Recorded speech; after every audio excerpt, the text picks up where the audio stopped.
right. Well, everybody, welcome back to the Turn-Based Cynics. You know what, guys? I'm going to be honest with you. This is going to be a fun one. We have a special guest on the show returning after, and I looked it up, 11 months. I think, no, 8 months. I think 11 or 8 months since the last time you were on the show. So almost a year at that point. UltraJ, he is back on the show, ladies and gentlemen. It's going to be an interesting and fun show. I hope mostly fun. Mostly fun. So, gonna be honest with you guys. I normally open this show with what we've all been up to, but I will tell you all up front, put the cards out on the table. I ain't got shit to talk about. I don't have shit to talk about. This has been one of those weeks where the industry has caused me a great amount of choice paralysis, and I don't know how to deal with that sometimes. Yeah, that's not an experience I thought I would have in gaming, where it's like, all right, so I'm gonna sit down and play. Oh God, what do I actually do? Shit. What do I even start? So I got stuff done, just not gaming wise. A lot of video editing, a lot of learning new things, a lot of furthering the craft. But yeah. So that's all I got. Gonna be honest with you guys. Did not get as much this week as I really wanted to, which feels really disappointing for this show. But that's just how it goes sometimes. Now, Jay, I know for sure that you got through Rebirth. I got through it. I got through it. So I think you recently finished up your time with it, right? Because you didn't just beat it. You beat it. I did. I got the platinum trophy. Like that's not doing 1000% of every single individual thing in the game, but it's close enough, you know. You still have to clear like all of the hardest challenges you got to do. You got to find like mostly everything. Like it's like just shy of like getting like the highest possible ranks on everything, or like doing all the stuff you can do to the enemies, like staggering every enemy. Like for some reason there's things you can do with that. It's like I didn't like that stuff now, you know. Goodness. So overall, I mean, what were your thoughts on it? Since I have you here, I haven't really had a chance to like dig into it much, but I'm gonna take it, since you platinumed it, that it wasn't a bad experience. No, I mean, like I wouldn't say like I'm like a super insane Final Fantasy fan. Like I'm not like hyper obsessed with it, but as far as franchises go, usually it's one of the few games where I'll sit down and like I'll work my way through 100% with it, regardless of what entry it is. Which is a more recent approach I've taken to it, because as a kid, I didn't do any of that stuff. I didn't have like walkthroughs, I didn't have the internet, anything like that. Like the original Final Fantasy VII, I've never played through that game with Yuffie or Vincent in the party because I just didn't know they existed back then, you know. Okay. Yeah, fair. So that's something to do in the future. But as far as it goes, like it's easily like, unless something comes out and surprises me, like just pure left field surprise, I don't see anything else coming out this year that would have the same impact on me that Final Fantasy VII Rebirth had. And a lot of that too is going from what Remake was and what it presented as its idea of like the big things we were asking ourselves at the end of that is like, well, how are they going to do this open world? How are they going to do this? Are they even actually going to be able to pull that off? Are the regions going to be small? Are they going to be big? Are they going to be this? Are they going to be that? And everything that I expected from it, that I thought like, okay, it's going to be like this or like that, and it's just like reading previews and things like that, it came out, and the expectations I had that were already unusually high, it destroyed those expectations. Like, that's how fucking good it was for me. Like, there's points of it where it's like, it feels like, you know, some of the stuff they did or some of the things they added, like, there's a lot of side content where it does feel like I'm kind of just, like, going around and doing it for the sake of doing it, but I had fun doing it. And that's Ah, another thing that I really enjoyed That's about the game. that's mhm. actually something I brought up during my playthrough of Remake, where I had kind of tasked myself to go through and do all the side quests for each of the areas when they came up, right? So like do all the Hmm. little side stories. And I got to like the second to last portion, the second to last open section before you go to Shinra headquarters, and they drop like 9 side quests on you, right? Right. Okay. Yeah. So I get to this point, and I'm recording, and I'm like, God, I'm gonna be real with you. I ain't gonna do this. This is ridiculous. I'm not doing all these. And spoiler alert, I ended up doing all of them because part of me was like, well, I'm already here. I might as well finish this out. Yeah. Like, and you know that I wasn't actually as annoyed with that content as much as I probably feel like I should have been. I feel like in a lot of other games I probably would have looked at that long list of side quests and been like, yo, fuck that. I just want to finish the game. Whereas in Yeah. this I was like, okay, at least let me see what they're offering me. And a lot of them had like really interesting things, like interesting like sub stories in them. That's actually something that I appreciate about Remake and Rebirth. More so in Rebirth is they use the side quests, and like some of them are, they're just for fun. They're like weird side quests with weird characters, and they're off the wall and strange, but a lot of them actually develop your bonds with your party members in this one. Mhm. And as a result, you get these really cool scenes and these really cool character progressions. And it's not just a side quest anymore. It's not just filler or fluff. You're actually getting more out of the characters. You're getting more out of the story. You're getting more out of the experience by running them. Could some of them be better? Sure. But even above where Remake started with these side quests, they're just improved upon. Like you're still doing menial tasks, right? But it's not like you're finding 6 cats for Betty or whatever the fuck, right? Oh Um, God! Oh, why? God damn it, man! Why you gotta bring up the cats, bro? Like, because oh it's God! one that most people think of when they think of Remake. Like they think like that's kind of like the It's an bar that early Remake side set with thing. its side quests, where it's just like it was It's one of very the like first. yeah, you know. Yeah, But no, they improved upon that a lot, and I really enjoyed. I'd say like 90 to 95% of the side quests I liked, and there's like a 5 to 10% of That's a pretty good, yeah. yeah, pretty that's good not quota. bad. Shit, dude. I wish every game I played I like 90% Mhm. of the side content in it. I'm lo- Ubisoft should take notes. uh, It's funny because like a lot of the open world stuff in Rebirth is like Hmm. it learns from all the games that have come out in that time, and like it has that same sort of vibe and that scope. But what I think I like about how Rebirth does is it like it Hmm. doesn't feel like it's trying to be the next big massive change up to Final Fantasy. It feels like Hmm. Final Fantasy, but it's learning from all of its contemporaries of this works, this works, this works. This is the best version that we can make of that. This is the best version we can take of that. Let's put it all together and make the best version of that stuff that we can with a Final Fantasy aesthetic, right? And as a result, That's it's just a fucking good game. Even if you're not a fan of Final Fantasy, there's probably something there that people would find to like. That may not be true for everybody because everybody's different, but the way that I look at it, there's enough going on in that game. There's probably at least 1 or 2 things that you could come away from playing the game and be like, you know what, that was cool. Mhm.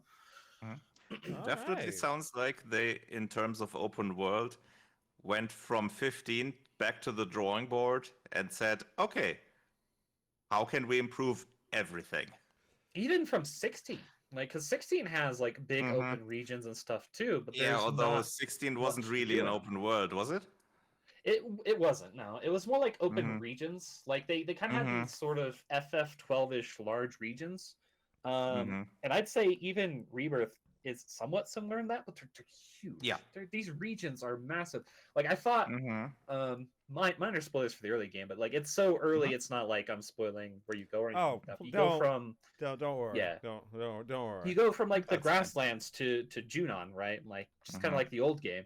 And I was expecting like, okay, the grasslands are this big grand opening, like these other regions, you know, they're going to be like smaller, more contained. This is just to like get you invested of like, whoa, what can this be? No, every region, barring maybe one, is that size or even bigger. And I don't understand how they did this in a 4-year time span. I do and I don't, because they built the architecture off of remakes, so they had that stuff. But then everything for the open world and stuff like that's all like new stuff they had to build on top, you know. And even then, they improved the combat and stuff on top of that. So like, I'm trying to even figure out like how they're gonna do part 3, but I already know like there's like little teases and snippets. They're already showing us how they're going to handle the entire world being in that game, and it's gonna be it's I don't know if it's gonna be like the biggest like JRPG that's ever been made, but it feels like they're on track for that happening. Like, and I feel like they can pull it off because they've already just pulled it off with this second part, you know? Yeah, that's, and I'll say, just as someone that's kind of like seen a lot of like the reaction to Rebirth, like it's been pretty astounding. People like the general reaction I've seen, because at least in the circles I'm around, a lot of people were pretty lukewarm towards Remake, or at least towards what Remake was doing with its like, with what they were kind of doing towards the plot.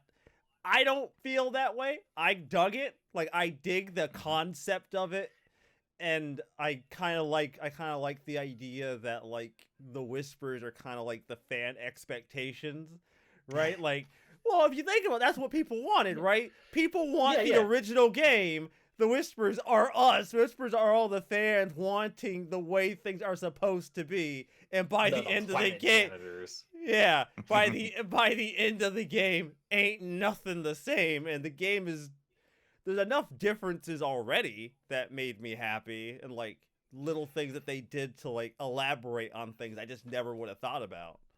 This is something that I found interesting about, like, I haven't replayed Final Fantasy VII yet. I'm going to, after they announce the third part when it's coming out, I've already kind of like planned it out in my head that I'm going to go through the compilation. No guarantees, but I'm even thinking like maybe I'll stream it, you know, because I haven't done that in a long time. Just like stream through not do everything, because no way, that's huge, but just like go through the story of each of the games. Yeah. But like the thing that I lost my train of thought. But yeah. No, it was like the thing that I realized, because I was watching clips of like the old game versus the new game and stuff like that, and like even sometimes I'll watch like channels or watch people do playthroughs, and I've been watching like some clips of the old Final Fantasy VII, and I've been watching like playthroughs of parts of the regions and stuff. It's weird going back to that, because they expand so much in Remake, and even further in Rebirth. They expand so far beyond things, and like my memory of the original FF7's like it's spotty at points. So like there's things where it's like I don't know if this happened before, I don't know if this is new, and often yes it is. And it feels like when I see the original FF7, it now feels like the original FF7 is a fast forwarded version of what's happening with the remakes, and it's throwing me way the fuck off. I'm gonna get a little bit like lore nerdy here, because there's like one element of the lore that I've always found to be comical, right? Like comically stupid. Okay, so you know Nibelheim gets burnt down, right? That's like part of Cloud's story. It gets burnt down. Yeah. So in the original 7, when you go to Nibelheim, there is a Shinra note in one of the houses that explains that Shinra spent an exorbitant amount of money to rebuild Nibelheim, and then put a bunch of Shinra employees in the town as paid actors. Now, gaslight, like it's crazy. Now, okay, so when I did my playthrough of the original 7, I felt gaslit as fuck by that, because I was like, what the fuck? Seriously? Y'all paid for this shit? Right. It's they do, that's, without getting into spoilers, that's definitely a little different. It's definitely a bit different what they do with it, but it's like it's everything in the original. There's like this, I've talked with a few people about it, like there's a best version. There's a best of version from the original. There's a best of version of the remake and stuff. And it's like rarely do they ever meet in the middle, where it's like I wish this element was here and this element was here, and they combined those. But oftentimes, like the best of elements of remake and rebirth are improved upon from the original, but some of the like elements of the like simpler things or some of the things that were like a little different in the original or like even just more subtle, those feel a bit better. And it's like I wish there was like a meeting in the middle of these ideas, but there's no way for it. And I've also realized playing through remake and rebirth, they are basically just doing the coolest version of FF7 that they can do for better or worse. Everything is coolified times fucking 10. The cinematics are over the fucking top. But the thing I appreciate the most that they still keep that a lot of people loved about the original, and I think they've even improved upon, is the characterization of all the characters is so fucking good now. Like, I like Yuffie by the end of this. I like Kate Sith by the end of this. That's a fucking trick. I don't know how they pulled that off. You know, like but the fact that they can do that is like it's impressive to me, and it's like it's great because it feels like regardless of where they go with it or what they do, the thing that's clear to me about these remake projects is these are passion projects made by a AAA studio, which you don't often get anymore. Like there's no way that these games should exist how they are or how they're being presented or how they're going to come out or anything like that. Like it's just like it doesn't make sense. Like if this was just a cash in, then it wouldn't be like this. Not at all. No. Like no, as cynical as much as people wanted to cynically say that they pressed the make money button when it came to remake. I think it's abundantly clear that these weren't just a press button print money situation. I feel like no. I feel like you said, if your goal was just to print money, you could do a lot less. And there's stuff in these that's just like like there's little things that I caught that like I haven't seen other people really talk about. Like this is like another very early spoiler, not like a super spoiler, but there's this funny thing that's in the Junon thing when you're like about to do the parade. There's this thing that I noticed on the stream and I haven't seen anybody talk about it, but I remember it's like an old interview or something that I saw about how in the original FF7 they found Cid's run cycle so funny they just applied it to everybody across the game, and it was like that for a while. The studio said like, no, you guys have got to stop. This is fucking ridiculous. This is absurd. But there's a callback to that, like when you're going around and you're like finding these people and stuff. They all do that fucking run cycle, and I haven't seen anybody talk about this. It's so subtle, and you can miss it so easily. But it's like it's such a deep cut. And it feels like a deep cut that either it's meant for like real nerds to notice, or I think it's also just like the studio was like, you know what? We remember that. Let's do that because it was funny. You know, like it's fond memories of working on the project and like that's how I think the game is. Given what I've heard from Max about what he said on streams about his contacts at Square and when he was talking with the dev team, I can definitely believe that. Yeah, I can believe it. They're in. That checks. So I'm not gonna cut you. I don't mean to cut you off. I'm gonna pass it over to CD real quick before we move on to one of the next topics. And it's also only gonna be relatively quick because I've mainly been exploring the Forbidden West still, from one open world to another. It's kind of the big thing. It's like there's a lot of open world games now. Oh, for sure. And Forbidden West also has kind of, obviously they're taking the Ubisoft formula and running with that mostly, but a lot of it is quite nice. Although obviously you can notice that it's formulaic and it's less built upon character interactions and all that, obviously, since it's a single player action adventure. But yeah, I am having fun with it, and definitely the scenario of the uh, post-apocalyptic, far in the future setting with these mechanical beasts is still pretty fresh, I'd say.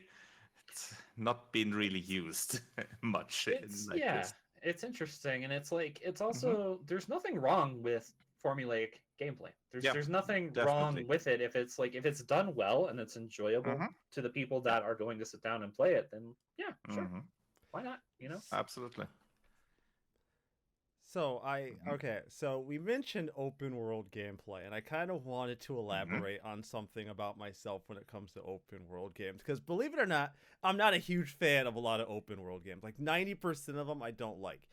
But I'll tell you Yeah, why it's. I don't like them. There is a very Hmm. specific reason. And a lot of them suffer from, I say, the Ubisoft Spider-Man problem of you Hmm. start the open world and then your map is fucking cluttered with shit on it. Yeah. Like, I Hmm. hate that. So, like, Spider-Man, the PS4, PS5 Spider-Man game would be an infinitely better game for me if I Hmm. could turn off like 90% of the map shit that clutters my Can't you? that I mean, not doesn't in the it have first filters? not in the first one you Oh, can't.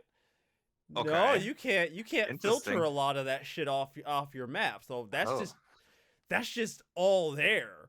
Like Uh-huh. that's one of the Ugh. reasons I just don't like a lot of these games. Mm-hmm. It's like I don't Because even the want first all Horizon already had that. it's like I don't Like I want could just say I don't want this, this, this, and this. I just want the quests, for example, the quest markers. Yeah, usually there's usually a toggle in games like that Mm-hmm. where you can like turn off just this or this set of quests or Yeah, that set of quests, but that's why I'm it's surprised that Spider-Man doesn't have that because that's I don't usually remember praised for that its open too. world Yeah. design, I think. because But like also my I Yeah. just did Hmm. everything in those games. because like a Mm-hmm. lot like for me at least I just don't want that. Like okay, so like Mm-hmm.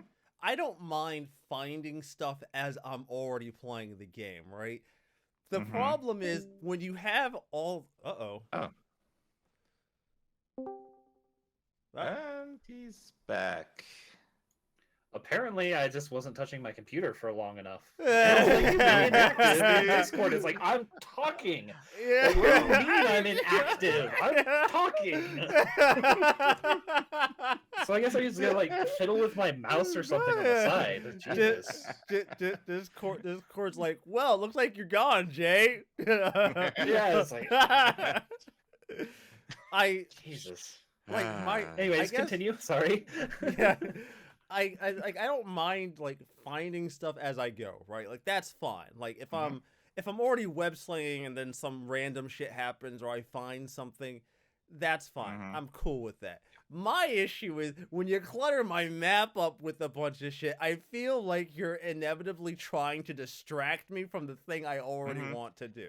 Yeah, Right? because usually when you unlock a tower or something, as you usually do in open world games, it spams the area of the Yeah, map and with It's icons.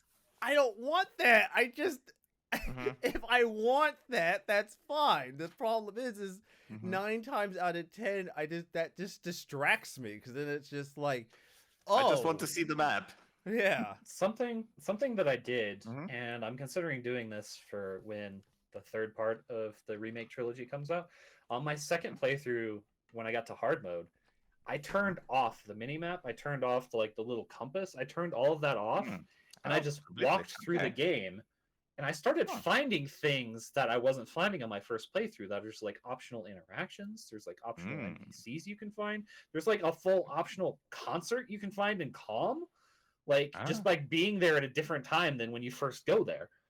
And that's I was cool. thinking, like, Hmm. maybe I start playing open world games like this, and I just naturally discover as I go, Mm. and I just leave the minimap off because it made me engage with the environment much more. And I actually found my Essentially way go around Zelda mode. better, Hmm. you Hmm. know? Yeah, essentially yeah, go It's, Zelda mode in the more current Breath of the Wild, Tears of the Kingdom versions. but another approach that I kind of like about Rebirth is like it's region by region. It's not the full map is open, so you don't necessarily have that problem or of that clutter happening. Or like Spider-Man. Speaking of that again, the second one, uh, I I think the first one worked this way too, but it had been a while since I played it. But seeing how the second one's a little more fresh, is I realized that I was getting a little bit annoyed with it by the end, because every time I'd be the kind of guy that goes around and I sweep and I clean up the map and then I do the next story mission and I sweep and clean up the map. The problem is like certain tasks open at certain points in the game. So you hit this story pivot and then suddenly your map across all these regions, there's these little dots now. Here, here, here, and it's like I've already been there, now I gotta go back and clean that out again, and it's like that's the not a problem, but it's like something that I don't like about when the open world is open. I kind of like the closed region approach a bit more because it feels a little more focused to what I'm doing at that point. Yeah, Horizon Forbidden West has something a little similar to that with the Spider-Man one, where you have certain things that you can't do at the early parts because you don't have the tools for it. But you still see them in the world and you get the icons for it and such. Which I kind of like that it's there. It's not overwhelmingly much and it's not stuff that you really have to do. Right. It's more small bonus stuff, but yeah, I can see why it would be annoying if you're on the other side of the world and then 5 chapters in or something, and then you'd have to go back and if you want to clear it. It's also just like a difference in approaches to gaming, right? So like a thing too that I realize is when a game puts all that stuff in and it's all marked, it starts to become this little tick box thing of like, oh, I feel good when I do this. I feel good when I do this. I feel good when I do this. It's that dopamine rush. I actually prefer when games don't have that, and it just lets me naturally discover something. So I was talking about it when I streamed through Rebirth too, of like, I like the idea of these interactions where you're just exploring the map and it's something that's not marked. It's something that's totally tucked away and it's hidden, and you just find it. You just find it naturally. Like, you can still have some of that tick box stuff, but when you don't put everything on it, suddenly it expands your mind of like, what else is hidden?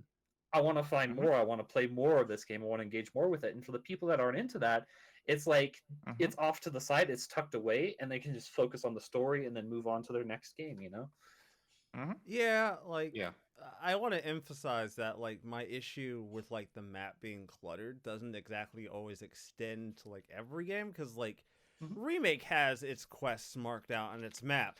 But to put into perspective, Remake at its worst moment in Remake was 9 quests.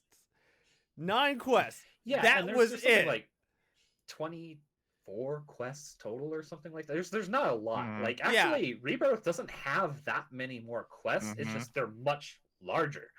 Yeah, like at its worst, Remake has like 9. Remake has 9 things marked on your map towards like the latter section of the game before you get to the point of no return. Right? 9 is fine. I can deal with like 9 individual things. Like, oh, check this out. Yeah, fine. 9 things. If I'm already like halfway committed to doing it, that's fine. But then you have like some of these Ubisoft games, and you get to a fucking map, and it's like everything, the kitchen sink and 2 neighbors down the block is marked on your map. It's like, I really don't need all this data, all this information. Can we just like take that shit back? But like you said, it's design philosophy, right? Ubisoft's design philosophy has usually just been engagement at all costs. Let's throw as much at the player, give them as many things to check off, as many boxes to fill, as many dopamine hits that we could possibly pump into their veins all at once. And I also think it's like, it's a bit of that, and I think it's also like a genuine maybe not a genuine fear, but for some developers, I think it's like it's you want like you've got these teams of hundreds of people working on these games, Mm-hmm. and you want everybody to engage with every piece of the game as much as possible because you put so much time and so much effort into it. And it's only in recent years that it's like we're starting to shy away from that again a little bit and just let things be more naturally discovered. um, and Mm-hmm. I think it's almost a turn in how people engage with games because there's I don't want to say like FOMO culture has changed gaming irreversibly, but I find now I mean, I when would, but yeah, like I would, but it's different than what it was before, where it's like it's FOMO culture is it hasn't just changed games in the way that we engage with games and like seasonal content and stuff. That's not quite what Mm-hmm. I'm getting at. It's in the way we even engage and discuss with games of like say in a month's time or 2 months time, like there's going to be games where people talk about them throughout the year, but it's not going to be a conversation where say because I haven't played Dragon's Dogma 2. Say I play Dragon's Dogma Mm-hmm. 2 6 months down the road. If I try and Mm-hmm. engage in conversation with people about that at that point, it's not going to be the same as if I had talked to them Yeah. during the first few weeks of launch. And it used to not be Mm-hmm. that way. It used to be like you could engage at any point, but it's because people want to engage with things so quickly, so rapidly, and get onto the next big thing and the next big thing and the next big thing. It's almost like a treadmill of like buying the latest game to be engaged with people that are like also engaged with it and then move on to the next big thing. And it's like and that is I don't know, it's that different than how is it used that to be. that's so fundamentally true though. Like in the way just how I engage with games on a general basis, because I might not play something until 6 months to a year after it comes out. Yeah. Despite owning it, I might not even get to even playing it for like 6 months to a year. CD will tell you there have been times where I've talked about games on our show that have been out for like 2 years that I'm only Oh just yeah. now playing, and I'm talking about it like it's brand fucking new. It's Yeah. like True. Happens for me too.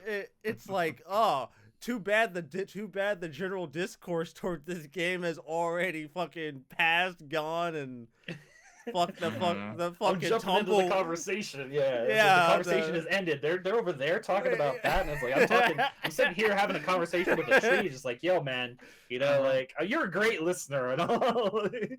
It's like Yeah, I think a it's part of that is also bit pushed, or well, not pushed, but it's developed through streamer and YouTube culture, because they always look for the current topics, the new topics. They stream those games, they talk about those games, and then move on to the next one, and the people Mhm. follow that. And that's, yeah. Something that's just that this is entirely my opinion, and I have to say it's entirely my opinion because like Mm-hmm. people could take it as like like I work with other people and stuff like that, but my own opinion on Mm-hmm. engagement in gaming and how you keep something relevant. And it's like Mm-hmm. I'm not sure it's something that I would ever do, right? So it's like it's not like a decree of like do this is great, but like the games I notice get the most engagement over the most amount of time in Mm-hmm. indie circles, in AAA circles, in any circles, it's Mm-hmm. stuff that enters early access and does well in early access because it's a it's like a conversation piece while you're Mm-hmm. waiting for the next big story update or the next big multiplayer update or the next big character, and it keeps it in the public eye, so when that does happen it's still relevant. And this works with fighting games too, like the Guilty Gear seasons and the characters and stuff. Every time a new Mm-hmm. character comes out I see conversation like the game had just fucking come out, you know um, and it's like it almost feels like early access has become a way to keep your game relevant to some capacity without just like having Mm-hmm. one big grand launch and then that's it. And And I because we're on the think, subject, oops, go ahead, sorry. yeah, and I think publishers are trying to go into that as well with games as a service, A bit, yeah, or live service games, like live well, service keeping games it. is also a way Yeah. to do it, yeah, I like mean, seasonal Mm-hmm. because content. Yeah. realistically speaking, if we were really thinking about this, like the lifespan of a game that isn't like an eternal service, like an MMO or something, something that's consistently changing and updating. The lifespan of games is like, let's be really optimistic and say like 2 months. I would even say 2 weeks to a month. 2 weeks to a month if you are not a super major release. If you're a super major release, you get maybe 2 to 3 months.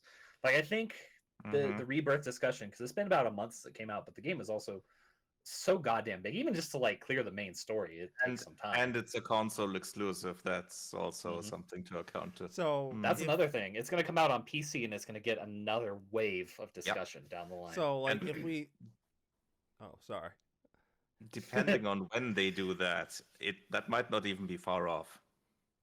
Yeah. Like there's no telling right now, but like if we think about like the average lifespan of like, not necessarily like until a game is considered dead, but like the public the public discourse of any given title that launches is like optimistically a month, right? So optimistic, you got 4 weeks of your game being talk of the town before people inevitably move on and the next big thing comes around. I mean, I don't know. That almost seems a little depressing, I guess. Like a little depressing. It's like it's a conversation I don't like bringing up often, but it's something that I've noticed. Like it's not the same as it was even like a decade ago. For me, and I'm not a dev, right? So I'm looking at this from the outside, trying to put myself in the shoes of someone who created something. So, point me in the right direction if I'm looking at this the wrong way. I don't know. I just feel like 6 years, 6 to 7, maybe even 10 years worth of work gets boiled down to like a month worth of discussion. Yeah, that's a very real thing that can happen, and it's like because we're on the subject. Another thing that I think is like going to be the thing is going to be the individual project, right? Like you spend a decade on a project or more, or like a compilation project, like so talking about Rebirth again. The way that they keep the conversation relevant is without going into spoilers. Like we know how Remake ended and how it left all these questions and these things that happened, and it was like, what's going to happen next? I mean, Rebirth does the same thing, if not even fucking more.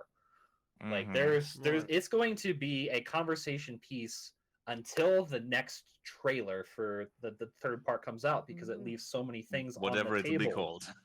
Yeah, I mean, just because we're spitballing, I'm guessing Return. Return is the one that I'm That's going quite possible, yeah. Yeah. Because I don't know. It's like I guess I just find it like tragic.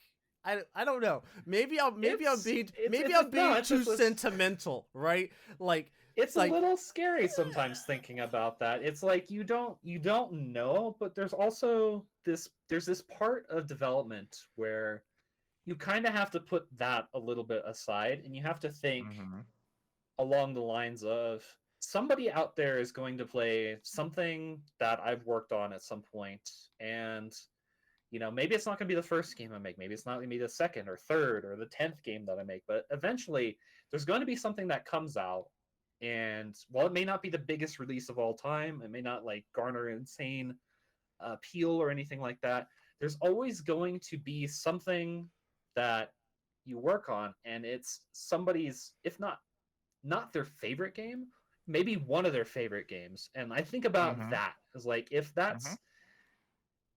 I make something that speaks to somebody on that level, then it was a success regardless of how well it does. If it's in somebody's mind and it's like implanted, it's like, oh man, this influences me so much, and like I love this thing and that thing, and it's like I want to do my own thing like that, then that is a success beyond numbers to me. Yeah.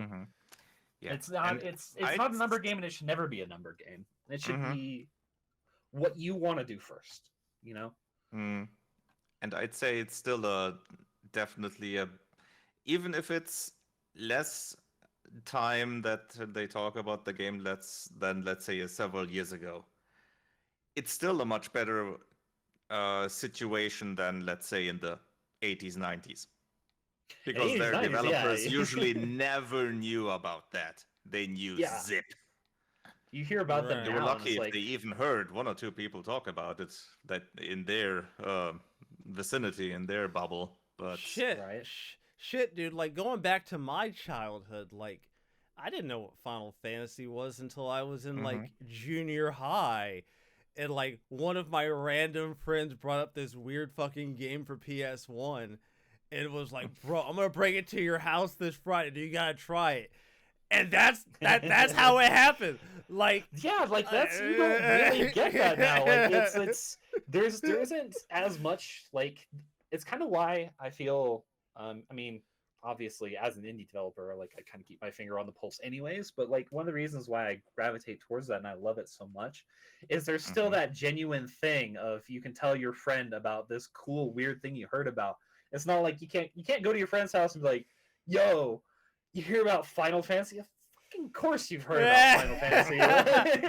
yeah, that's like, unless you're like kids, you know, like if you're kids, you might Mhm. still have that experience. But yeah, it's like being in Japan and walking up to someone and be like, "Bro, have you heard of this indie game called Dragon Quest?" Like, it's a little long game. You know, it's I don't know that it would be. I don't know if it'd be your taste, dude. You know. Or there's this extremely niche title called Tetris, Yeah. I don't know what the hell that is. It's, it's just blocks? Come on.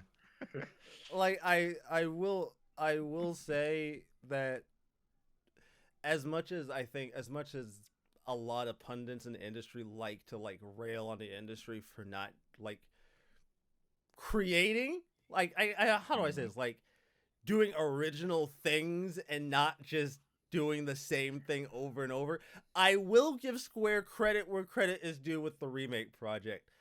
I don't necessarily. I feel like they've deviated so far from the original plot, anyways. I don't.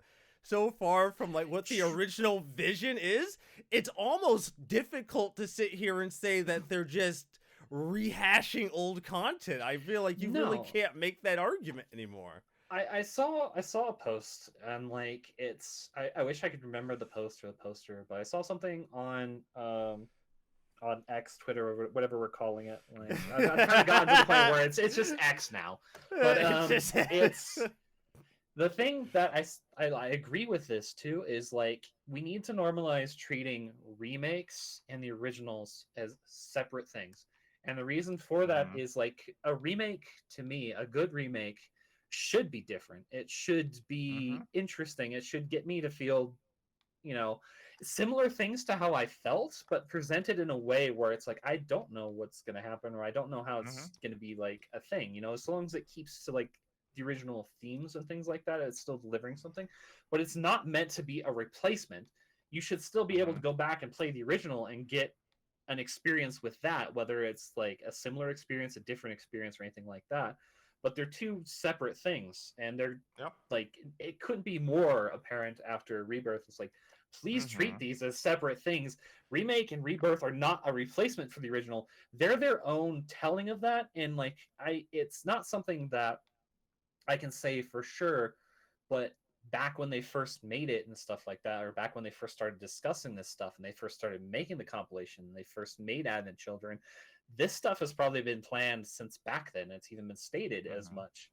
And this is, you know, if that's how the original writer, the original like director and stuff like that, you know, if that's how they saw this project back then, um, Mhm. by all means, do it that way because it's like it's still a different experience from the Final Fantasy VII we all know and love, and it makes me excited that I don't know what's going to happen. Even though this is like a 10-year project, it's like even like by the time it's done, it's probably gonna be like a 13-year project. They announced it in 2015. Um, Mhm. It and I'm is kind of thinking like wild to yeah, imagine like the original remake project, like the when remake was originally being created, it was like through CyberConnect they were developing it, yeah. Mhm. and then So it was out. Square, It was then originally outsourced. Yeah. and then Square, as far as I could tell, looked at what they were creating, and were like, Yeah, no, Yeah, we're taking that back. Yeah, this is I ours think it had to now. have been that, and I think they realized at that point this is not a project you can outsource. Like I think there was a big interview between it was Nomura, Uematsu, and Nojima, and it was just like I loved watching the interview because it was just like it wasn't three game developers talking, it was three old friends talking about game development. No. And I love that because it's like it paints a picture of the kind of like relationship that they have as developers working on this project and how much love that they have for it. And I think it's like at that point that I realized like Nomura, he cares deeply about Final Fantasy VII, but like there was something he said that really like stuck out to me is like when he was first talking about like working on this project, when he first looked at it, he almost didn't want to do it because he realized the commitment it was going to take to bring this thing to life.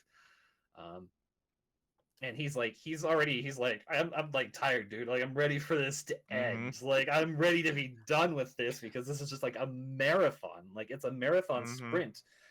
You go from one project to the next project to the next project, but it's like I don't think there's ever going to be a remake presented in this way again because it's like it's such a passion project, you know? It's insane the amount of effort going into it. And to think the impetus for at least some of this was all because of a PS3 tech demo. Like, they did, like, it's from what I understand is the original script for.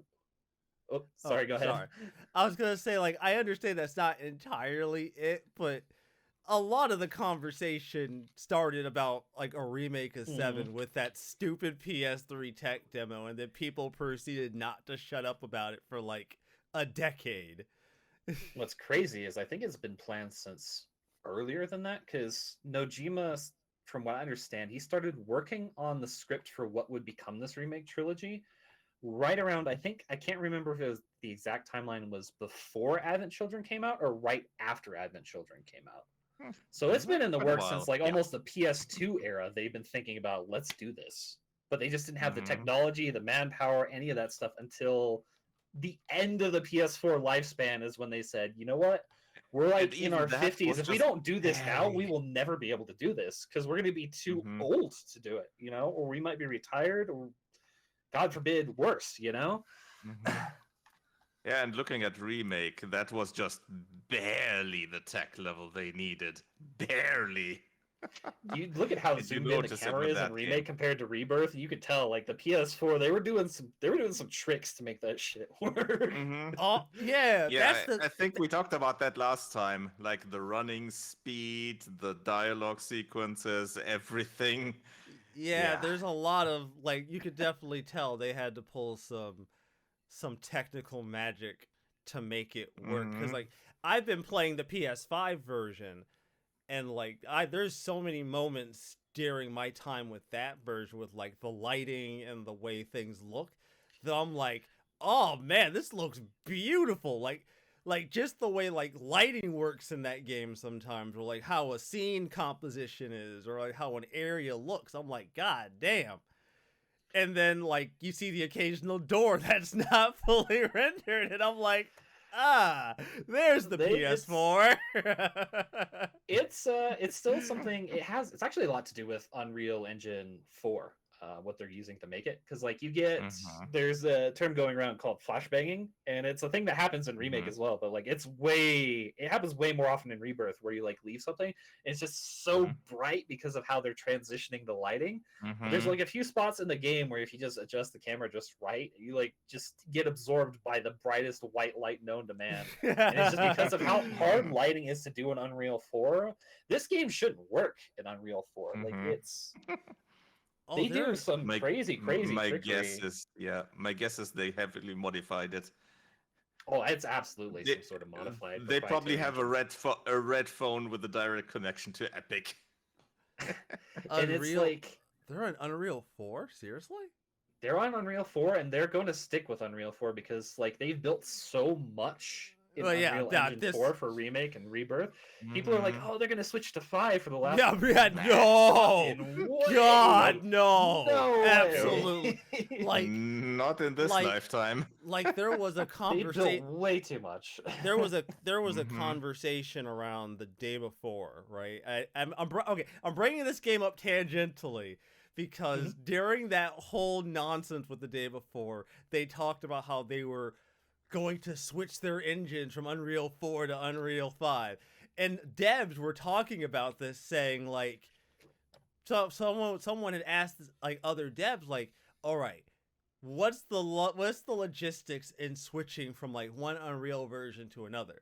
And they're like, well, if you're using the base, if you're just using the base version and not anything that's like heavily changed, it might be doable. But he's like, nobody uses the base version. Everybody has to edit it and like change it.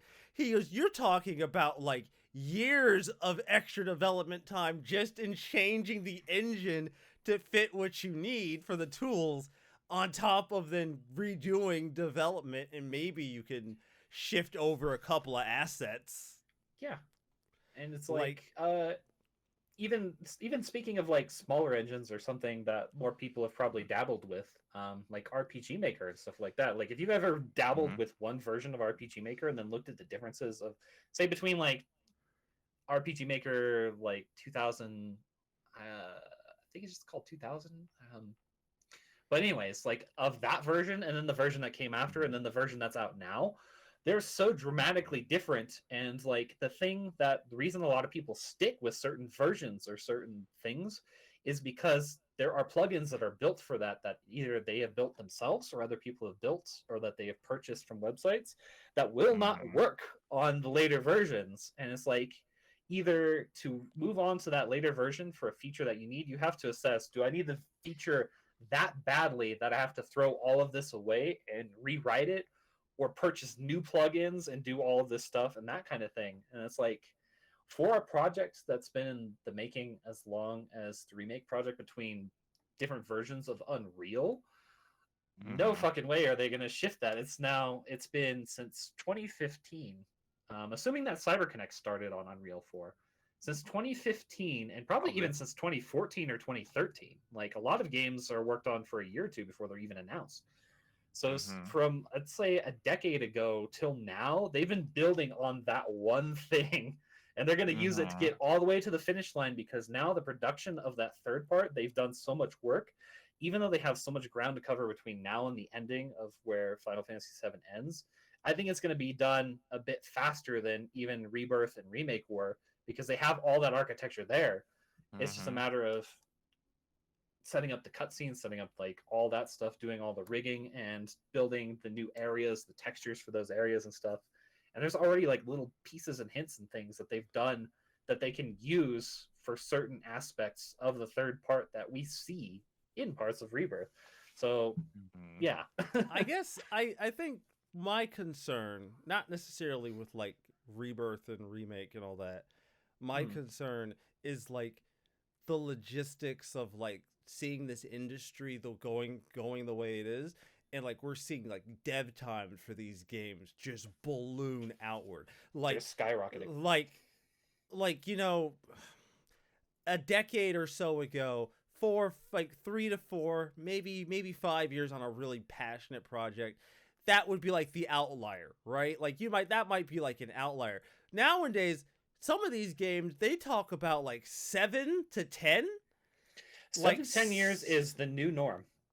It shouldn't be the new norm, but it's the new norm for big games, and it's becoming the norm for indies too. And the reason for it is because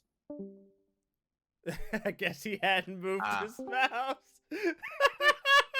Did it again. Did it again because I wasn't moving my mouse. Did it again. All right. So it's because I'm like doing this with my hands, and it's like you're not doing something. You're not like clicking stuff in Discord. Like, what are you doing? You're wasting our bandwidth.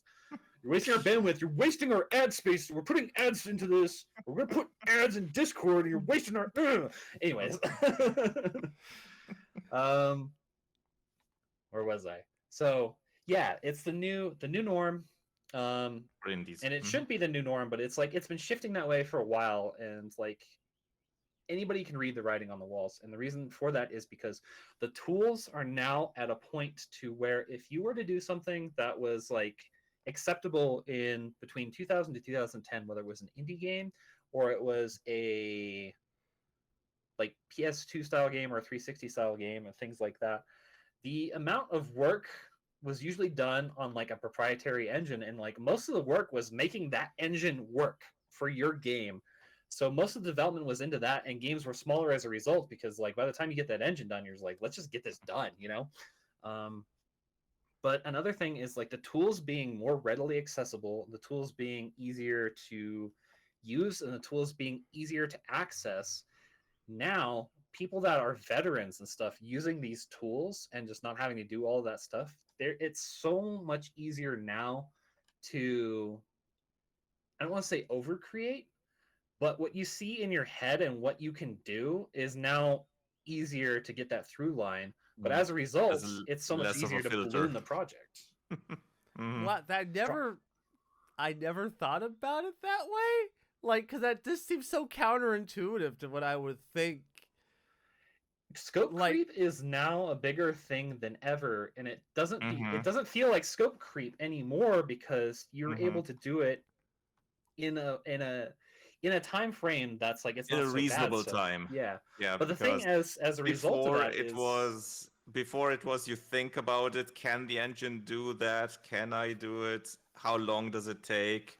And then more things get pushed to the side. Nowadays, it's, can I do it? Yeah, the engine can. Okay, can I do it? Yeah, okay, and it piles and piles and piles and piles. And piles, yeah. And it's like as somebody that's been working on a project for 8 years, and it's like it didn't feel like when we were first starting on it that it would get to that point, right? It was like originally way smaller, but like we're on, it's easier to some things are easier to iterate, some things aren't. It's like you also get bigger ideas too sometimes. So it's like what we first imagined and first envisioned is like this idea is interesting enough that we want to do the best possible version of this idea that we can do. And I think the thing is like to be competitive and to be able to stand out in a crowd of so many other developers is either you are working on something that is so wholly unique and strange and interesting and different that you're hoping to get noticed that way, or you are doing the best possible version of what you want to do to be competitive with everybody else that's doing the same thing. And that's the thing now, is because it's also become so easy to do game development, is you now have to do game development at such a higher level than even like 10 years ago, or even 10-15 years ago. Like at the indie game boom, like we think of things like Braid and Super Meat Boy and stuff like that, and those were huge, those were popular. If those games came out now, it might have like a little bit of a cult fan base, but I think about like if I were just browsing personally and just like looking through games and stuff, I'd make like a mental note of it, but I would probably forget in like a week. Like, oh, I wanted to play this game that looked kind of cool, but I'll see something else that has like 10 times the effort put into it, and it's like it's something that's interesting. But yeah, go ahead. I just kind of wonder, like, I mean, because I'm not necessarily knowledgeable enough to say whether or not this is like a perpetuating cycle where these dev times just keep getting bigger and bigger and bigger and bigger, because at some point, at least in my mind, I have to imagine we're gonna hit a point to where it's not really a sustainable thing to have a game in development for like 12 years before you launch.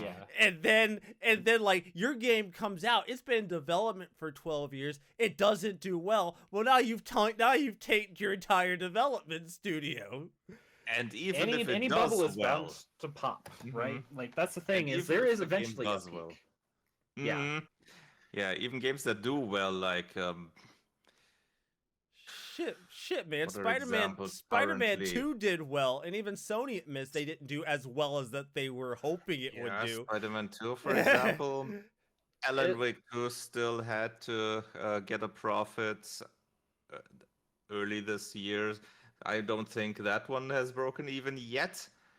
Although they are saying Broken that's even. probably that's probably breaking even and getting them profits this year from what they've predicted. the thing But that's like even that one's a smaller budget in what's comparison. crazy, it's just like what's Hmm. insane to me is just like the amount of difference in like so I gotta figure out where I want to like start this because like it's like a whole Hmm. string of tangents, but like I guess where I'll start at is I'm like sorry. it's I'm so sorry. I didn't no, mean no, to. it's fine. It's like I it's just didn't like mean to because development is like snowball it's such a complicated I- topic. Like you can go on Hmm. about any amount of Oh yeah. anything for a while, but I guess where I'll start is like part of it is assessing the size of your studio and the size of your team and like what are we capable of and what can we do in this amount of time.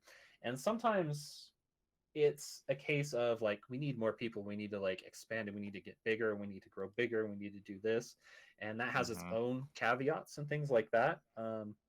But you have to realize like at some point like when your game is taking a long time or you know it's going to take a long time, you have to realize at what point do we do that, at what point do we expand and we start getting these people in and we start doing these things and we start divvying up the workload because like the Hmm. more you add in a smaller team, the more things people are doing. It's like suddenly Hmm. your writer is also a composer, is also a gameplay designer, is also doing testing, is also doing this, is doing that. And it's like eventually you get spread so thin. Like even if you can do all of those things, you can't reasonably do all of those things. You have to start assigning stuff to different people or getting other people in that can help with those things, Hmm. you know? But yeah, and it's like it's the difference between that and sometimes other people realize on a team this is too big. How do I downsize this idea and still keep the best possible version of that idea where I can be the writer, I can be the Hmm. musician, I can be um, a character designer or an artist, this, that, all the other things. And I can have like a guy doing the coding and doing this, and I can have maybe somebody else who's helping with the writing and editing, and we just have like a 3 or 4 person team. How do I do that and still keep the development time down to a year or 2 or 6 months, or how fast can we prototype this idea to see if this idea is even fun? Like that's another big thing is you want to prototype when you're a smaller studio. I think it's like the most I would spend on a prototype, just personally, is 2 months. Hmm. If it's not fun, if it's not working after 2 months, it's probably best to be like, okay, we either need to like pivot or do something else. But even a lot of people will say a week or two. If you can't prototype it in a week or two and it's not fun in that time, move to something else. But I think 2 months is about the most I would spend Bec- on something like that. because I would actually kind of be worried about like that idea of like you prototype, you sell, you buy into the idea, you've I don't know, maybe you've maybe crept a little bit, and then you get to like 4 or 5 years and it's like, oh shit, this is going way longer than I thought it was gonna go. Oh no.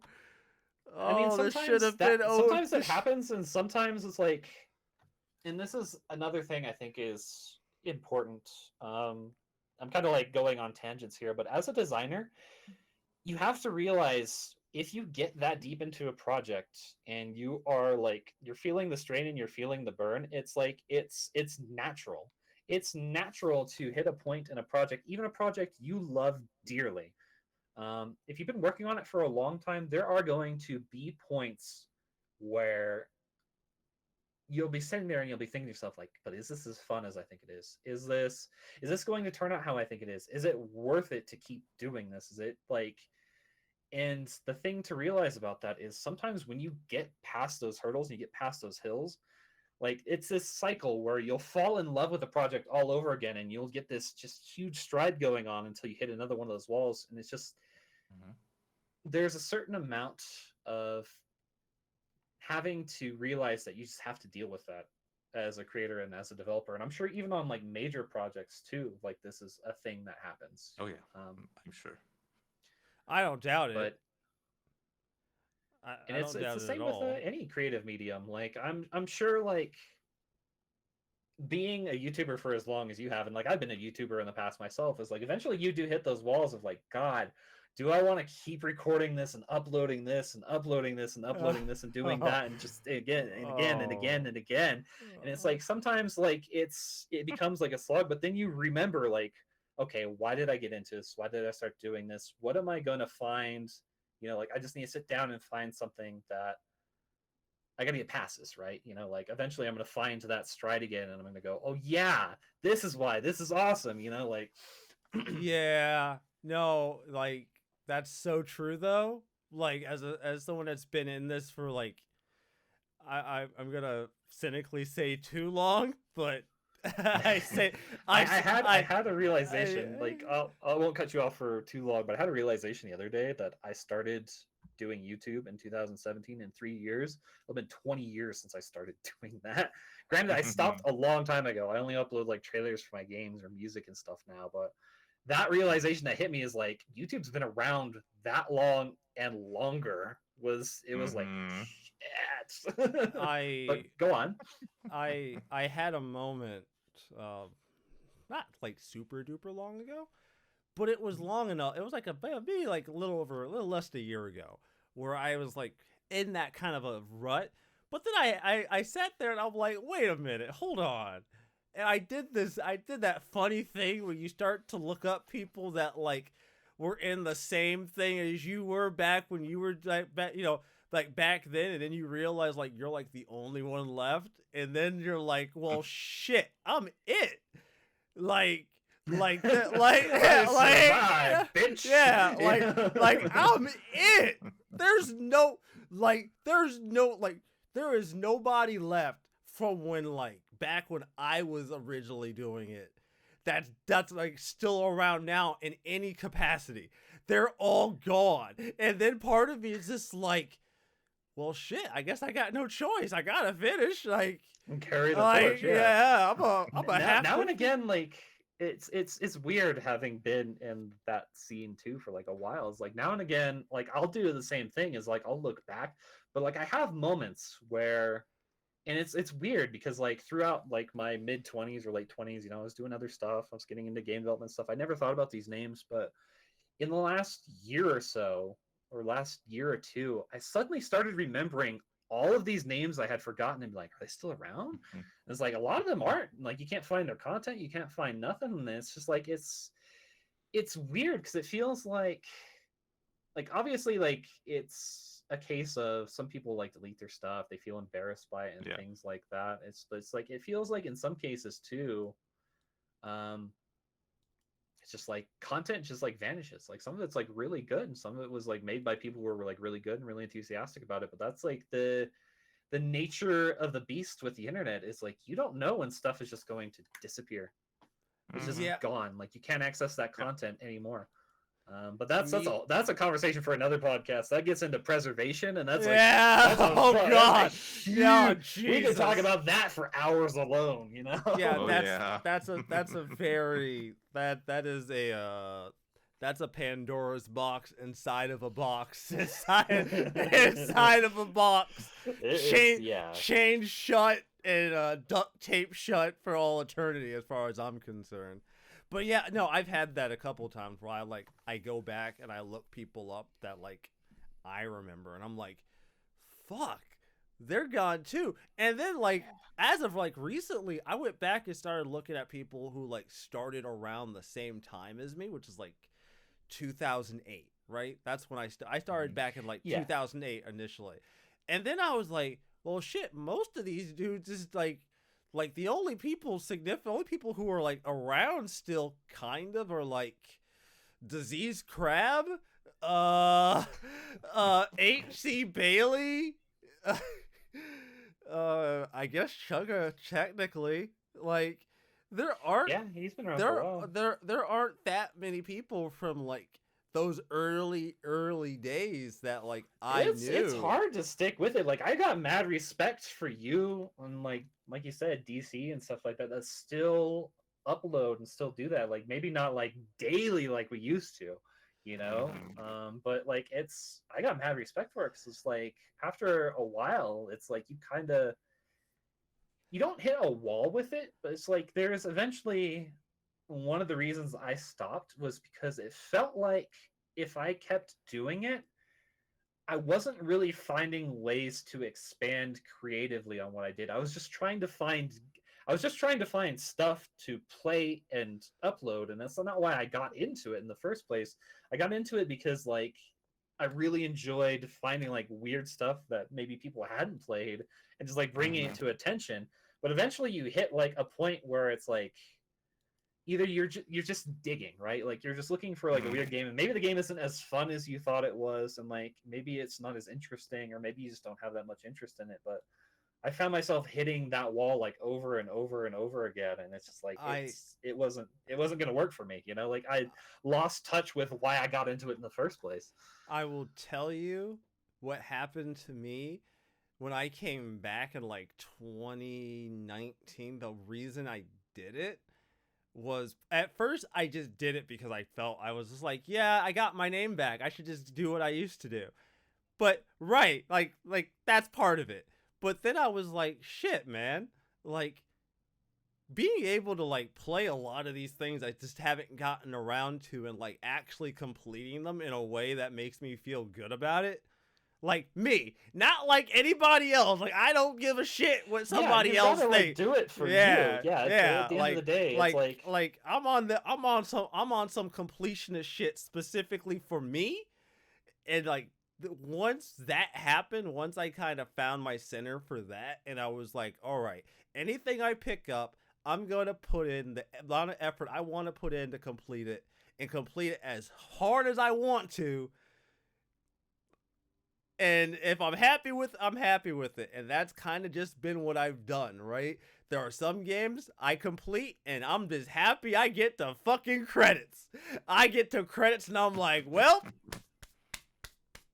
good enough. Good enough, yeah, ladies exactly. and It's like it's like if you play through a game and you hit the credits and you're like, God, I don't want to go back and do all that side stuff I left behind. Then don't, you know. And it's like it's something that I wish I could like implant on other people, because like I'll be talking to people and they'll like love these games and they're like, I love everything about it. But now I have to 100% it, and no, you don't. I hate doing that. It's like, do you really have to? No, you don't. It's like, I'm not gonna change the way I'm gonna play. I've been playing all my games 100% everything. It's like, maybe don't. Yeah, don't. You know?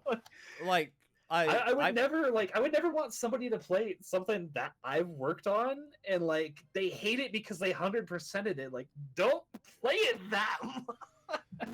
Like, yeah, this is not a job. This is your hobby.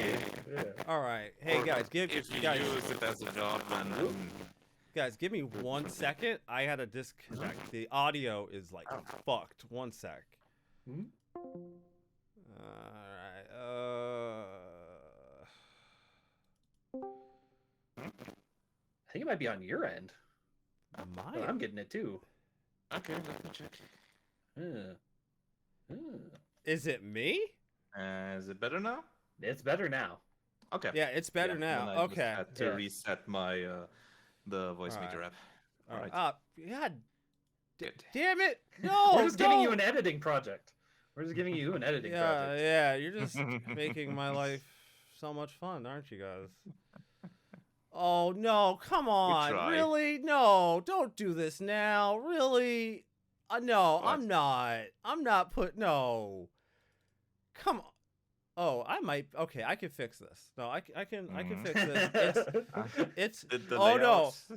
Yeah, the layout. Fuck. I can fix this though. It's not a big deal. Shit, streamers / developers have to say all the time. Oh fuck no, God, fuck Jesus, God damn it. Okay, I can fix this. I can fix this.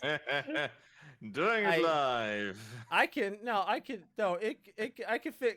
fix this. It's not a big deal. It's fixable. It's not 100% broken. It's just like 90% broken. All right, move you here. extend this, extend this. Y'all really gonna make me do like editing work today, and I don't know how I feel about that. I feel like that's a little rude, but you know what? I signed up for this. This was my idea, so It is what it is. yeah. If I asked for it, who am I to be mad about it? All right. Okay, so I'm gonna do the best I can to make this look reasonable, and I'll just assume that it'll just have to do for the rest of the show. I'm not doing any more adjusting. All right, it's good enough. It's good enough. It's good enough for government work. Are we back? Yeah, we're back. Where was I? I'm sorry. I don't now. I derailed my whole thought now. Shit. We were talking. Let's see. Hold on. Last thing I remember is like we were getting into the nitty gritty of like, oh yeah, I was like, if you really enjoyed a game and you enjoyed the process of getting to the credits, but like you don't enjoy doing the side stuff, then don't do the side stuff. But like people, it goes back to what we were talking about earlier, the whole like tick box mentality. It's like, but I have to do everything. Yeah, I have to do everything. And I ran into a similar thing when I was doing like Persona 5 Royal, right, which was like the longest thing I've ever done in my life. And the thing is, very long game. My initial plan was to beat it, right? Like, just beat it, see the ending. The thing is, as I kept playing, it kept on, my scope for what I was going to complete kept getting bigger. So it was like, beat the game. And then it was, get all the confidants. And then it was, power level to 99 by the end of the game. And then by the time I finished, it was, get the platinum. And I ended the game with the platinum. Yeah, it's like the thing with Persona 5 is it makes it, or at least Royal. The original Persona 5's platinum is like bullshit from what I remember. Like you have to do a lot of stuff. But Royals, it makes it almost, I don't want to say too easy, but it almost eases you into it to where it's like, actually I can do this. Actually I can do that. Actually I can get all of this done. Actually I can just finish the whole goddamn game, you know? And like by hour 50, I think I had like the same realization or so, and I was like, I'm just gonna do it. But also, it helped that I played the original Persona 5, so it was like, why wouldn't I like do all the confidants this time? Why wouldn't I 100% it? Because like I want to see everything, you know. Like this is my second playthrough, and that's usually when I 100% games. Like unless it's like a very rare exception, like with Final Fantasy, I tend to make it my second or even third playthrough because like I like to give myself something to go back and do. And even with Rebirth, I didn't finish the last swath of side quests until after I had finished the game, because at that point like the story was hitting such a peak. It's like I want to see how this finishes first, then I'll go back, you know. Yeah I don't have that kind of mentality for like second playthroughs. Like there's games where I'll tell myself, oh yeah, I'll go back and get my second playthrough in and do it. And like, you know, deep down inside the back of my mind, somewhere way the fuck back there, somewhere. Right. It's never gonna happen. Like, yeah, like I mean, that's too, to like say that like maybe I'll go back to this, maybe I'll go back to that. But like I've kind of like learned the kind of games I enjoy going back to, and the ones where it's just like it's a one and done for me.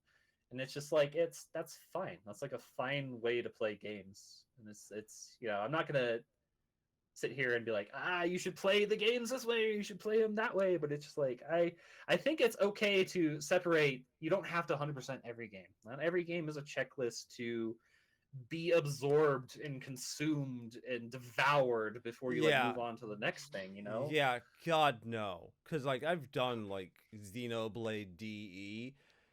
Like that's a lot. That's probably like a rebirth. That's probably almost like a rebirth level thing. The 100%. I imagine that's like hundreds of hours or close to. I played Xenoblade DE and I was like really into it, and then I started looking up like some of the stuff I wanted to unlock just because I was curious. Right. And this is one of those instances where the internet failed me because, you know, we're okay. So. We always talk about like the internet age where like everything is documented, everything is written down. Yeah, come to find out that's not true. There's a lot of shit that we just don't write the fuck down. There's not only that, but like I'll let you finish, and then like there's a whole. It's almost a can of worms that I could get into after that. But I've noticed something when looking up stuff lately, and it's a very hot button topic. But go ahead. So there's a story I always tell about Xenoblade DE where I was trying to unlock the last 2 skills for Shulk, right? But they were locked behind quests. The thing is that there's no explanation really about how to get these quests or where these quests are. like as far as most of the stuff you'll find is like talk to this person to get this quest. What that thing doesn't tell you is that 1, you have to be rank 3. 2, you have to then complete a bunch of quests from this person and a few other people to just have the quest unlock. It's like, Right. I'm trying to look this stuff up and it's not charted anywhere.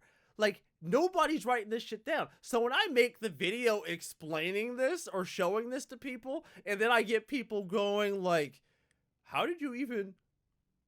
Like, no, because like, okay, so okay, so I made the complaint in my video about like, I don't mind working for stuff, but making stuff so needlessly obtuse and difficult to figure out is fucking stupid, right? Like, that was my complaint. My complaint isn't that something requires effort. My complaint is the fact that the thing that I want that requires effort is so obtuse and fucking obfuscated that it required like 6 hours of effort for me to fucking figure it out. And then, because I made this fucking bold ass fucking leap in logic, I get like 50 comments for 6 months telling me, oh, nerd complaining about hidden stuff being hidden in a video game. Oh, he doesn't understand what the idea of what hidden means. And I'm like, Jesus. There's something to be said about like if you're gonna do like a deep secret, like the breadcrumbs, they have to make sense. That's my approach to secrets is like if you're gonna do something that's a big, deep, hidden secret, there's got to be breadcrumbs, and the trail needs to make enough sense to where even if you don't use the internet, even if you don't use walkthroughs, like to arrive to that conclusion yourself, it should be an aha moment, right? And sometimes it's fine to have like weird hidden things that are just like weird and hidden, as long as they're not like progress related. That is how I would approach that. Yeah. But it's interesting because like you say, like things aren't like super well documented and stuff, and like I mean everything online is like we're in the age where like we've been in that age for a while where it's like I like to call it the Good Samaritan age of just like most of the stuff that I've found is like I salute people online because like we don't buy paper walkthroughs like we used to. We don't buy like guidebooks, like big things. They're like events to buy guidebooks because they're almost like now it's like they're combined guidebooks and almost like I don't know what the term would be for other companies because like companies do this, but I know them as Ultimanias, right? Like Ultimanias, where it's like it's not only a guidebook, it's like it's got interviews, it's got like character art, it's got these in-depth breakdowns, and it's like it's more than a walkthrough. That's like what walkthroughs kind of became, but like a big behind. I've always been the since I got the internet, it's just like it's the Good Samaritan approach where I just find like somebody's walkthrough and I go like, oh dude, you did this for me, thank you. You wrote all this shit down, you figured all this out by yourself, you are awesome. But I've noticed recently in the last year, maybe 2, and I've been catching on to it more, is I'll look up something for a game that just maybe not just came out, but is even like a month or 2 old. And I'll notice these articles, they're written, especially like if it's a sequel to a game or it's part of a franchise, where I'll be reading it and it'll make some sense, but then like something will be misspelled or something will be weird. And I caught this when I was playing Rebirth and I was doing like my second playthrough. And I was like looking for something. And this guide, I'm like 90% sure people are using AI to crawl to write guides now because it had information that made sense. And then I got halfway through the guide and it started describing a side quest from the first game. Yeah. I'm like, this is wrong. And this is written really weirdly. But now we're in the age too where websites are looking to get clicks so fast for the revenue and stuff. They're using AI to help them assist in writing the guides because they have these like mandated deadlines from the higher ups Yeah, and not to just write guides. these guides. Oh, it's And- not. It's not even the written content. It's videos though. So Oh, God, yeah. I ran into this with Crisis when I was doing my playthrough of the Crisis Core remake, reunion, and I was having trouble understanding how a skill works, right? So there were already videos about it. So one of the videos I looked up starts explaining it and explains that the best way to get the best damage is to max out your strength stat. Well, I'm like, wait a minute. That doesn't make sense. Like, that doesn't even make sense with what the skill tells me. So then I start messing with it, and the skill has nothing to do with my strength stat. It has everything to do with my HP stat. This video, I have to firmly believe, was either poorly sourced or just an AI making a really gross assumption how the skill works. Because it could also just be a complete misunderstanding of the skill. But yeah, like, it's especially if it's like a video where like and I'll never fault anyone for this, like, this isn't like a, because some people use AI voices for their video. Well, not AI voices, but they use digitized voices for their video because they don't either, they don't want to hear, or they don't want to have people hear them speak, or they're not confident in speaking and stuff like that. I'm not that's fine. But it's like when you have a video and it's like it's an AI voice delivering it, and it's like it goes on these like weird like tangents, and it's like it feels off kilter. It's like then you kind of know, like, okay, somebody fed this script to an AI and just had it like read it back, and then they just like recorded a video, and the information is like incorrect.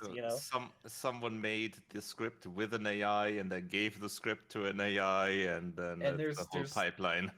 There's almost this thing too where it's like you have to wonder if they even like recorded the video, or if they crawled for a video and then they ran like a filter over. This is like a thing that's like a big thing too, is just like slightly filtering a video and cutting off certain bits of it to just like avoid copyright. Like, that's actually like a big problem in the plagiarism scene. Because something I always try to take into consideration is like how quickly a lot of this content that like explains like ideas or these things in games gets made. Now, I get that we're in the information age, right? So like information is disseminated at like abhorrently quick speeds. Some people get access to these games well before the average person might. So I do allow for some leeway there, right? Like, okay, fine. Some people might get a hold of the game like a week early because, I don't know, someplace out in Brazil or something decided to like sell the game early or something. Like, fine. I can allow for that, but sometimes I do have to wonder when like the game comes out and there's already like a full explainer on like every single quest in a single area. Game comes out and walk through day one. That's like, it's like like some people do get like review, like where I buy it is like review copies do tend to be sent out, and it depends on the game. But I've heard like, even in the case of Rebirth, I think I've heard upwards of like 2 to 3 weeks. Actually, it was like an unusually long period because they knew how big the game was. But yeah, it's like, so sometimes I do buy those like walkthroughs day one because like a lot of reviewers or even walkthrough makers get this stuff early so they can put that content out. But yeah, like if it's something that has an embargo and like nobody got it and like day one, it's like I'm not buying any of that info. Like Elden Ring, I just like discovered everything in that game myself because like anything I could look up after it came out was gonna be fucking wrong, probably.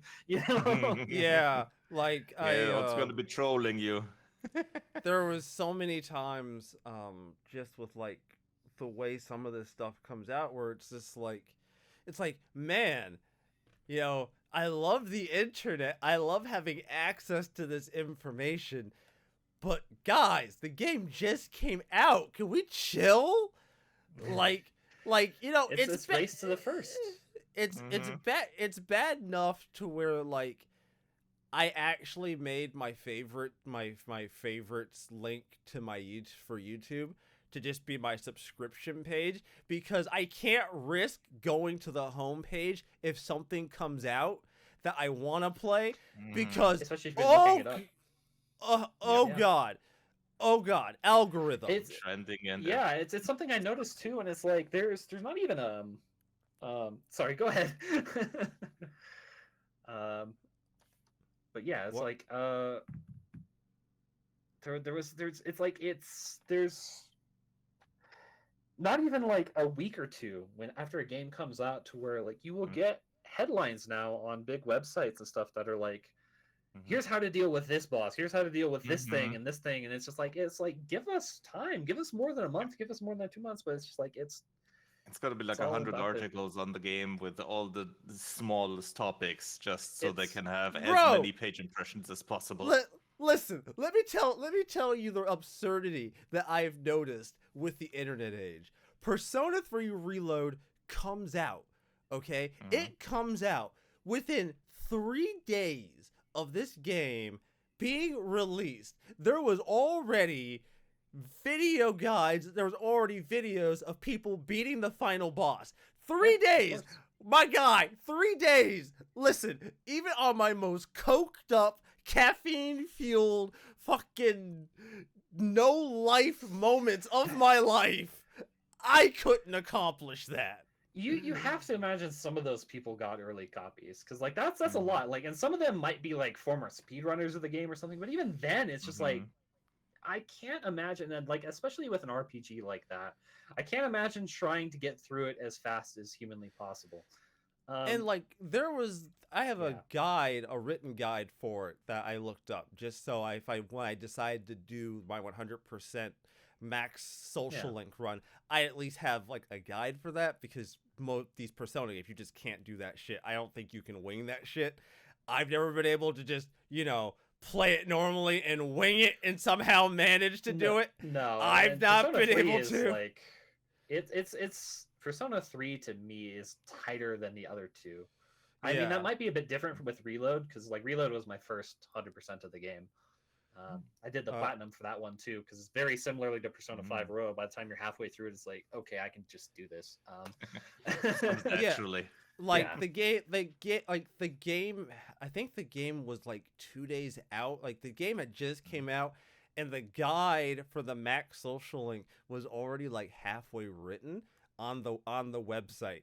And I'm like, bro, it's halfway written. They had half of it written and said the rest was coming soon. Within 5 days of launch, the rest of it was finished. Some of it has to be the fact, like, I just have to imagine that some of it was like, okay, how different is this actually going to be, right? Like, I know they knew that they were adding stuff, so I imagine a lot of it was just probably like, I have the original that I wrote a while ago, and this is my optimal way to do it. So I just factor in the new stuff, and then I just move a few things around. Like, it kind of makes sense for a remake like that that's a little more, I'd say, like, faithful, and just only adds like a handful of new things. But yeah, it's still insane. And like it's like I don't feel bad about it, but like I look back and reflect on around the time where like YouTube started to go wrong for me. It was like around that point where like I would get a game and I would try and get through it on stream as fast as possible to upload it first, you know? But like that's what became the norm. It's like everybody had that idea, and like there are people that can finish shit so much faster than me. Like even back then, and like I was like in my early 20s and stuff, like some 14 or 15-year-old that stayed up too late on a school night is going to get that shit uploaded before me. Even back then, and now, especially in my mid 30s, there's no way I could finish half the games I do before anybody else. Like I saw people that were like posting, you know, like they had like 120 hours in FF7 Rebirth like 5 or 6 days after it came out. I'm like, how the fuck? What? Yeah, It took me a month and some change to do everything in that game, and I was taking my time. I thought like there were a few times I put in some big heavy sessions, but I was taking my time, and it took me like over a month. And I can't even imagine like if you have like a job and stuff like that, like you can eat off that game for like 4 months, 5 months, half a year, you know. Well, It's insane. It's just insane. I don't. Jay, I will tell you.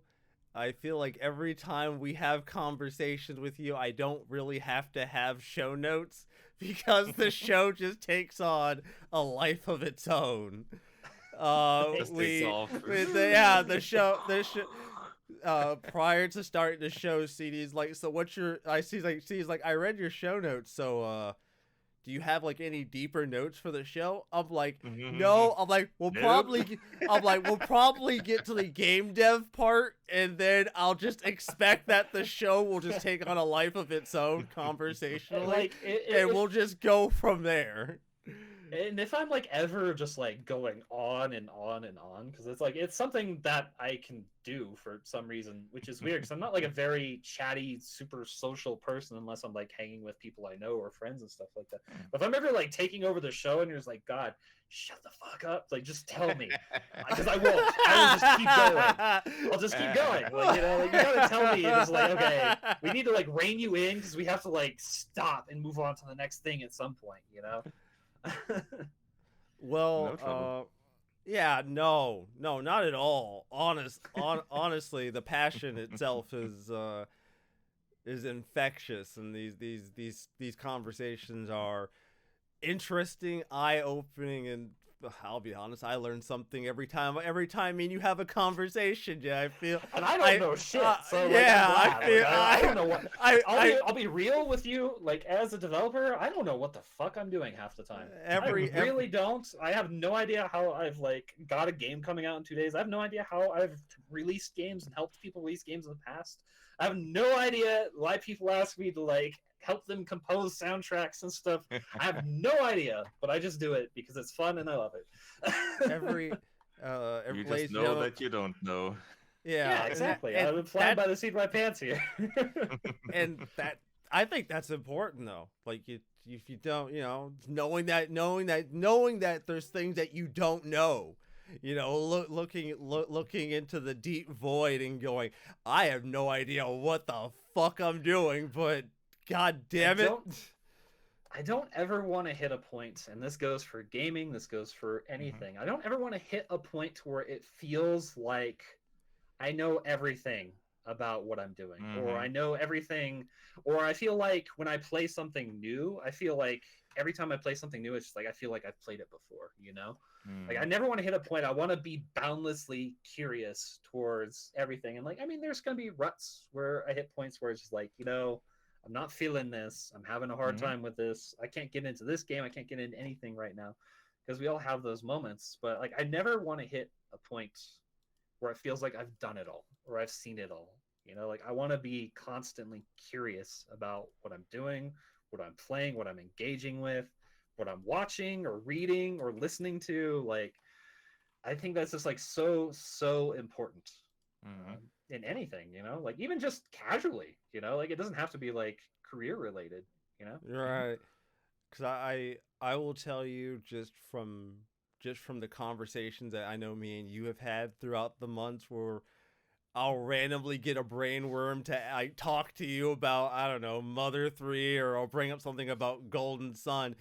And then you'll just be like, yeah, man, did you know this? And I'm like, no, did not know that. What?